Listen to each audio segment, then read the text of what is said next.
The first half of section 10.3 is multiplying and dividing radicals.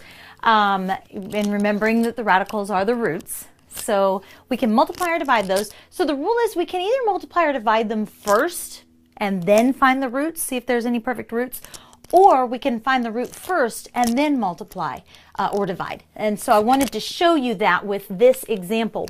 The square root of 9 times the square root of 16, you can either take the square root of 9 first. The square root of 9 is 3. And the square root of 16 is 4. And 3 times 4 is 12. Or you can take the square root of 9 times 16 and use your calculator. And 9 times 16 is 144. And the square root of 144 is 12. So either way works, and it's always going to work that way. So it's going to be wise to look to see which way will get you what you want. All right. Same thing happens with division. You can take the square root of 100 is 10. The square root of 25 is 5, and 10 divided by 5 is 2. Or you can take the square root of 100 over 25. 100 divided by 25 is 4, and the square root of 4 is 2. So it works with multiplying or dividing either way every time. All right, so let's do some multiplying and then dividing of radicals. So the square root of 3 times the square root of 27. In this case, 3 and 27, neither of them are perfect squares. So we're going to multiply the 3 times 27. And so we're going to say, well, instead of doing this separately, I want to take the square root of 3 times 27. 3 times 27 is 81. And the square root of 81, what times itself is 81? Well, 9 times 9 is 81. So the square root of 81 is 9. If you wanted to, you could put, if you didn't remember that 9 times 9 is 81, you could break it down to its prime factors and then put those together in pairs. The square root of 11 times the square root of x. I don't know what the square root of 11 is, and I don't know what the square root of x is. So let's say the square root of 11x, and then we look to see, even when we multiply that one together, there is no way to simplify that. So this is your final answer. All right, so just multiplying them together under the root is your final answer.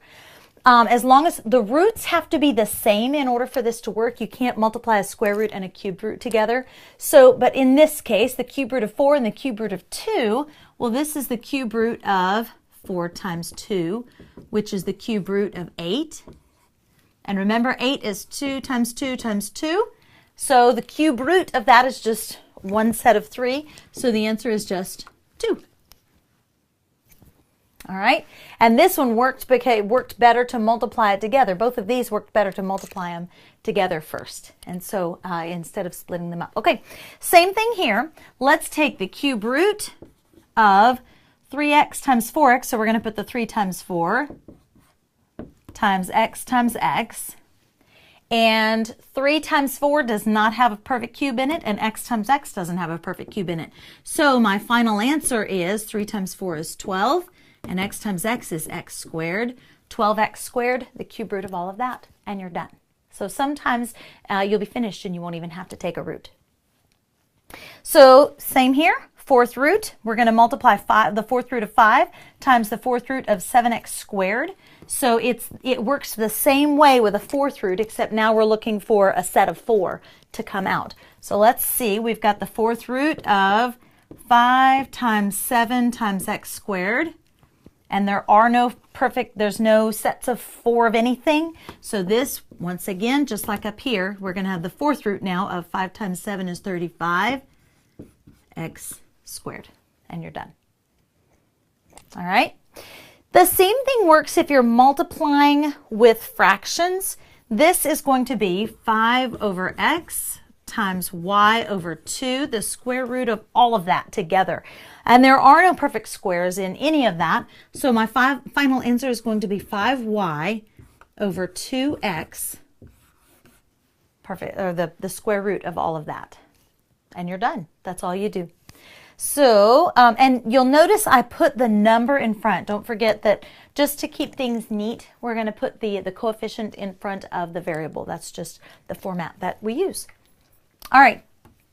Square root of x times the square root of x. I don't know what the square root of x is, but I can take the square root of x times x. Oh, the square root of x times x, there's a pair of them, so that just comes out as x, and we're done. All right. If we want to take 7 over 36, the square root of all of that, we can either take 7 divided by 36 and get some crazy decimal, and then try to take the square root of that, and then try to put it back into a square root, and that'll be a mess. Or we can say, well, what's the square root of 7 over the square root of 36? Because I happen to know the square root of 36 is 6. So then I can just leave it the square root of 7 over 6 and be done. All right, the square root of 108, and then this one is kind of backwards from that, because 108, the square root of that divided by the square root of 3, I don't happen to know what the square root of 108 is, and there is no perfect square root of 3. So instead, let's put those back together and say, well, what's 108 divided by 3? And I knew this in my notes, but let's do it real quick. 108 divided by 3. 3 times 3 is 9, and 3 times 6 is 18. So that's 36. So 108 divided by 3 reduces down to just 36, and it's still under the square root symbol. Well, I know the square root of 36 is just 6. So you're finished. All right, simplifying, simplifying. One more little group of problems, some more division problems, just to make sure we've got this down. Let's take the cube root of 9 divided by x cubed. And I don't know what 9 divided by x cubed is. So once again, we're going to split these up and say this is the cube root of 9 divided by the cube root of x cubed. Because the cube root of x cubed is just x, right? So now, oh, my neat handwriting.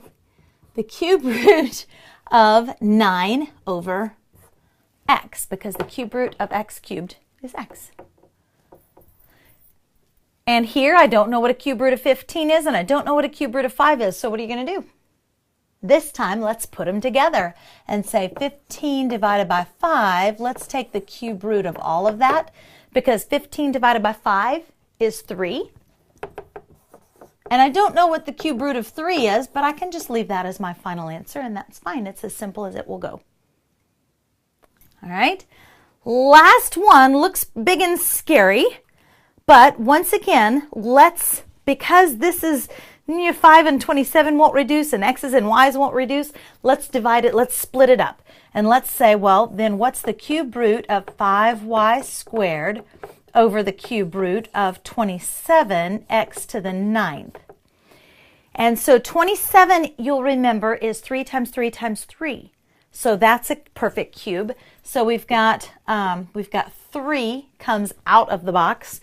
And x to the 9th, remember x to the 9th. Now this is x to the 9/3, right? X to the, 9 to the 9/3. That's not what I'm wanting.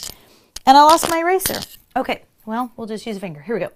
X to the 9/3 then reduces down to x to the 3rd. So now we just have x to the 3rd. Lots of 3's in this one. And we still have the cube root of 5y squared on this one.